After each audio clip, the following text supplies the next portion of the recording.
तो भाई कैसे हो। बहुत सारे लोग ये सोचते हैं कि दुबई में जितनी भी डेवलपमेंट हुई है वो ऑयल की डिस्कवरी की वजह से हुई है और ऑयल की डिस्कवरी के बाद हुई है, जबकि ये दोनों बातें ही गलत हैं। दुबई को ग्रेट बनाने की सोच और उस पे काम ऑयल की डिस्कवरी से कई साल पहले ही शुरू हो गया था। इनफैक्ट दुबई की जीडीपी में ऑयल की कंट्रीब्यूशन सिर्फ 1% है। तो क्या है दुबई की सक्सेस का राज? इसके लिए हमें टाइम में थोड़ा पीछे जाना पड़ेगा, मिड 80s में, जब दुबई सिर्फ एक गांव था और पर्ल और फिशिंग के बिजनेस के लिए मशहूर था। उस टाइम में मिडिल ईस्ट में शेख अपने अपने एरियाज में रूल करते थे, मतलब कोई मुल्क वगैरह नहीं था, बस अपने अपने स्टेट्स थे सबके। होता ये है कि ब्रिटिशर्स ना उस टाइम पर ट्रेड किया करते थे यूरोप से सब कॉन्टिनेंट, तो उसके रास्ते में इन शेखों का एरिया आता था जो कि ब्रिटिशर्स का सामान लूट लिया करते थे। तो ब्रिटिशर्स इस एरिया में रहने वाले शेखों के साथ एक एग्रीमेंट साइन करते हैं कि वो इनके सामान को ना सही सलामत एशिया पहुंचने देंगे। बदले में इनके फॉरेन अफेयर्स भी वो डील करेंगे और इनको सिक्योरिटी भी प्रोवाइड करेंगे। बाकी ब्रिटिशर्स को कोई इंटरेस्ट नहीं था इनके एरिया को रूल करने के लिए, क्योंकि यहाँ पे गर्मी भी बहुत थी और सारा डेजर्ट ही था। 1958 में शेख राशिद बिन अल मखतूम दुबई के रूलर बन जाते हैं। ये वो इंसान थे जिन्होंने दुबई की किस्मत को बिल्कुल ही बदल दिया था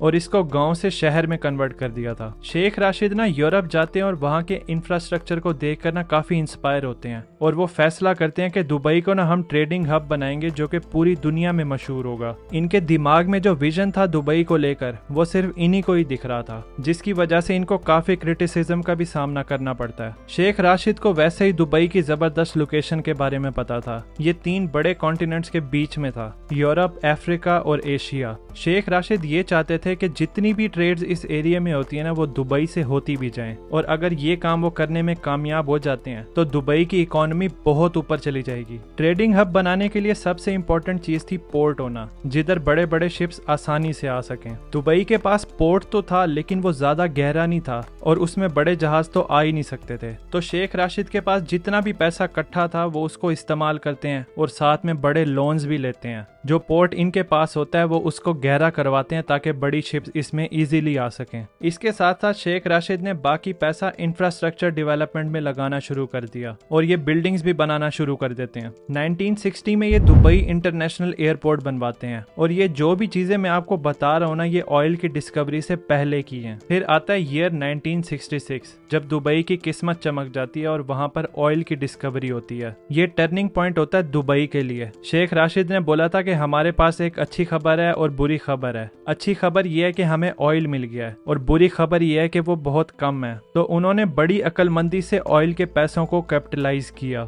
इसके साथ साथ उस टाइम पर पूरी दुनिया से ब्रिटिशर्स अपने रूल को विदड्रॉ कर रहे थे। तो ऑयल की डिस्कवरी के 2 साल बाद ही 1968 में ब्रिटिशर्स ऐलान करते हैं कि वो पर्शियन गल्फ वाले एरिया से अपनी सुपरविजन खत्म कर रहे हैं, क्योंकि ये चीज उनको बहुत महंगी पड़ती थी और कुछ खास फायदा नहीं था उनका इसमें। तो ये 7 स्टेट अकेले बच गए थे, Abu Dhabi, Dubai, Sharjah, Ajman वगैरह। 1971 में ये सब स्टेट्स मिलकर फैसला करती हैं कि ये यूनाइट हो जाते हैं और मिलकर एक कंट्री फॉर्म कर लेते हैं जिसका नाम होगा यूएई, यानी यूनाइटेड अरब एमिरेट्स। अब ऑयल तो निकल रहा था दुबई से, तो 1972 में शेख राशिद ने राशिद पोर्ट की डेवलपमेंट के लिए पैसा लगाया। कंटेनर टर्मिनल, क्रूज टर्मिनल और कार्गो की फैसिलिटीज इंट्रोड्यूस कराई गई इस पोर्ट में, जिसकी वजह से बड़े बड़े शिप्स वहां पर आकर रुकने लग गए थे और ये पोर्ट रिफ्यूलिंग और लोडिंग अनलोडिंग के लिए इस्तेमाल होने लगा। इस पोर्ट की कामयाबी को देखकर 1979 में शेख राशिद ने मिडल ईस्ट का सबसे बड़ा पोर्ट जबल अली पोर्ट बनवाया। अब पोर्ट्स तो इन्होंने बनवा लिए थे, लेकिन उन पोर्ट्स पर मेजॉरिटी शिप्स आए भी तो सही, इसके लिए कुछ करने की जरूरत थी। इस चीज के लिए शेख राशिद ने एक बोल्ड मूव लिया। मिडल ईस्ट के सबसे बड़े पोर्ट जबल अली को वो फ्री जोन डिक्लेयर कर देते हैं। फ्री जोन मतलब यहाँ पर किसी भी किस्म का टैक्स नहीं होगा। इंपोर्ट, एक्सपोर्ट, मैन्युफैक्चरिंग सब टैक्स माफ। इसका नतीजा ये निकलता है कि ये रूट ट्रेडर्स के लिए सबसे पहली प्रायोरिटी बन गया था और इन पोर्ट्स की वजह से 24% जीडीपी दुबई की यहीं से आ रही थी।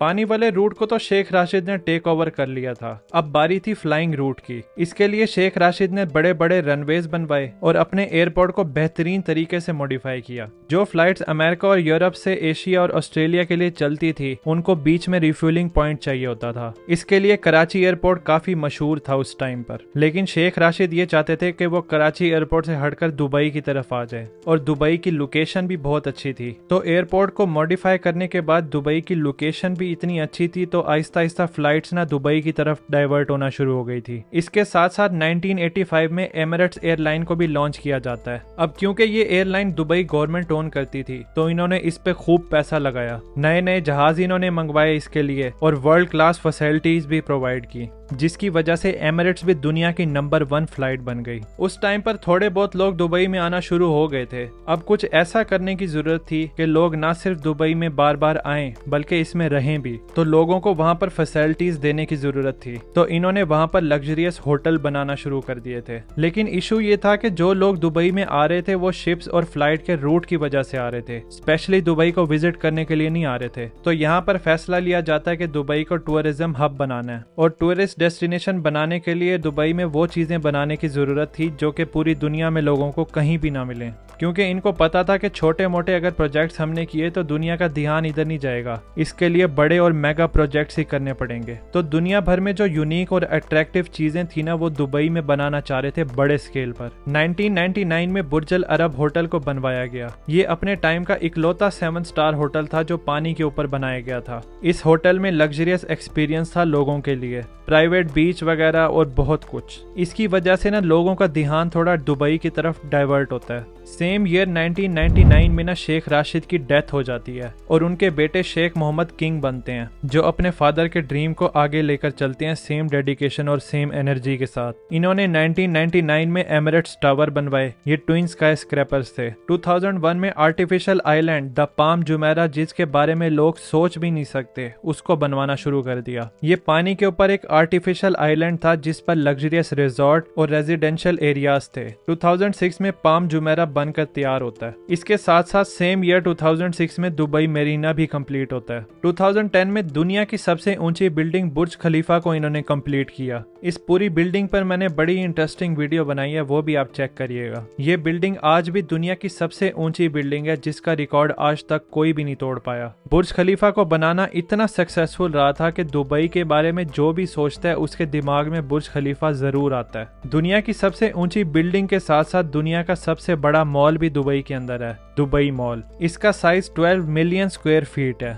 2008 में इसको ओपन किया गया था, और इसमें 1200 स्टोर होने के साथ साथ एंटरटेनमेंट एक्टिविटीज भी मिल जाएंगी आपको। दुबई के पोर्ट्स को टैक्स फ्री करने के साथ साथ पूरे दुबई को भी टैक्स फ्री कर दिया गया था। जो भी दुबई में रहेगा और बिजनेस करेगा उसके लिए कोई टैक्स नहीं होगा, जिसकी वजह से बड़े बड़े बिजनेसमैन ने अपने बिजनेसेस दुबई में शिफ्ट कर लिए थे। इवन कई कंपनीज भी अपने हेडक्वार्टर्स दुबई में शिफ्ट कर चुकी हैं। दुबई के रूलर को यह पता था कि जब दुनिया भर से लोग दुबई में आएंगे तो हम अपनी वैल्यूज को उन पर फोर्स नहीं कर सकते, लोगों को कंफर्टेबल फील कराना जरूरी है। इसी वजह से दूसरे इस्लामिक कंट्रीज के कंपैरिजन में दुबई में कम रिस्ट्रिक्शंस देखने को मिलती हैं। जिसने जिस तरीके से दुबई में रहना है वो रह सकता है, उस पर कोई रोक टोक नहीं होगी। इसी वजह से दुबई में बहुत ज्यादा आउटसाइडर्स आ गए हैं। करंटली इस टाइम पर दुबई की पॉपुलेशन 36 लाख है, जिसमें 92% आउटसाइडर्स हैं और 8% ही लोग एमिराती हैं। इसके अलावा दुबई में अगर आप आकर रहते भी हैं ना, तो आपको कभी भी सिटीजनशिप नहीं मिल सकती, बेशक आप अपनी पूरी जिंदगी यहाँ पर गुजार लें।